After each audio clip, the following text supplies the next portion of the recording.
ದೇಶದಲ್ಲಿ ಬಹುತೇಕ ರೈತರು ರಸಗೊಬ್ಬರಗಳ ಮೇಲೆ ಹೆಚ್ಚಿಗೆ ಅವಲಂಬಿತರಾಗಿದ್ದಾರೆ.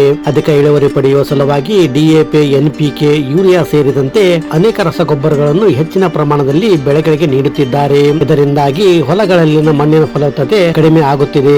ಅಷ್ಟೇ ಅಲ್ಲದೆ ಭೂಮಿಯಲ್ಲಿ ಹಾಕಿದ ರಸಗೊಬ್ಬರಗಳು ಮಳೆಯಿಂದಾಗಿ ಹಳ್ಳ, ಕೆರೆ, ನದಿ ಸೇರುವ ಮುಖಾಂತರ ನೀರು ಕಲುಷಿತಗೊಳ್ಳುತ್ತಿದೆ. ಆ ನೀರನ್ನು ಕುಡಿದಂತ ಮಾನವನ ದೇಹದ ಮೇಲೂ ಕೂಡ ಅನೇಕ ದುಷ್ಪರಿಣಾಮಗಳು ಬೀರುತ್ತಿದ್ದು, ಈ ರಸಗೊಬ್ಬರಗಳ ಪ್ರಮಾಣವನ್ನು ಕಡಿಮೆ ಮಾಡುವ ಉದ್ದೇಶದಿಂದ ನ್ಯಾನೋ ಟೆಕ್ನಾಲಜಿ ಮುಖಾಂತರ ನ್ಯಾನೋ ಯೂರಿಯಾ ಮತ್ತು ನ್ಯಾನೋ ಡಿಎಪಿಯನ್ನು ಕೇಂದ್ರ ಸರ್ಕಾರ 2-3 ವರ್ಷಗಳ ಹಿಂದೆ ಬಿಡುಗಡೆ ಮಾಡಿದೆ.